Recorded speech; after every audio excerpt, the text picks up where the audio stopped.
So I've just been given a bit of a glimpse into what's next in the world of Sacred. And of course, you're bringing out 2 new games next year. Could you just give us the setting? What's the setup here?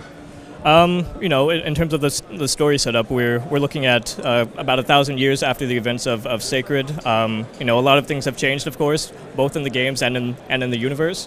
You know, in terms of Citadel, we're looking at setting up a lot of the events, a lot of the mysteries that'll be, you know, unfolding in Sacred 3 as well. But you know, both are standalone games. Both are all about action, about co-op, and about just having a lot of fun. So.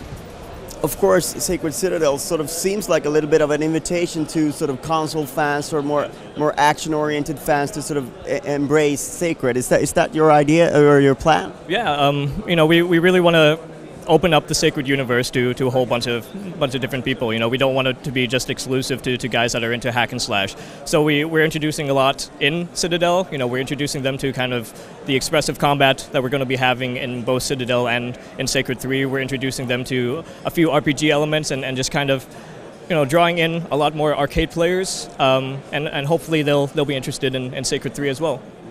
But still, you want to make it appealing in its own right. So what kind of, I mean, it's a brawler. It's 3-player co-op, right? Yep. Yeah, it's a brawler that focuses on co-op. So players will have a lot of different ways, a lot of fun ways to try to work together as a team. So you know, one of the things that we're looking at is having a fighting system that allows for a lot of juggling. You know, I can knock a guy up, my friend can hop up into the air and keep slashing. We have a lot of different fun elements where players can actually kind of troll their friends a little bit. Some guys can check that out on the public floor right now, where we have this hanging log where, you know, if I hit it, it's going to be hitting both my enemies and the rest of my team. So it's definitely a lot of fun, and those are the things that we're looking for with Citadel. So in terms of the art style, they're a little bit different between the 2 games. What's the thought behind that? You know, it is different because we want both to be, you know, uniquely identifiable, but we have a lot of carryover. We have the same cultures in Citadel as we do in Sacred 3. You know, we want both to also kind of communicate the tone and the gameplay that we're looking for. So Citadel obviously is a bit more stylized, a bit more exaggerated, keeping in with kind of the arcade feel that we want.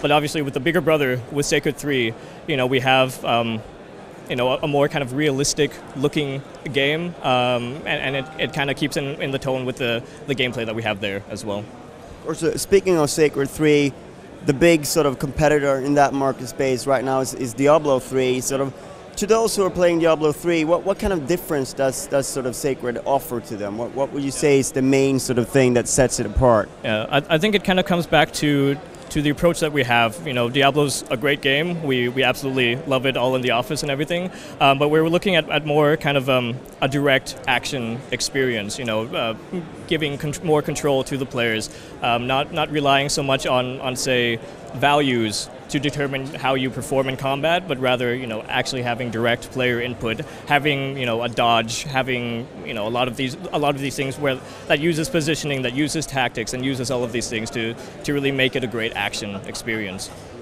So I really get the feeling that sort of consoles are sort of in it from the beginning this time around when it comes to Sacred 3. Is that correct?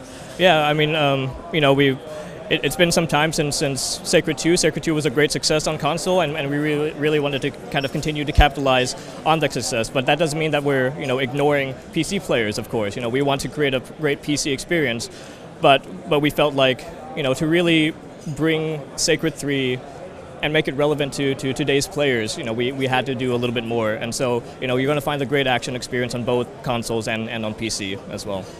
Are there any specific things that you need to tweak between the different versions, or do you want to keep it as the same game across the platforms? You know, we want to make it as relevant as we can for both platforms. So we're looking at all the different ways that we can do that, you know, from controls, from UI, and things like that. So, yeah.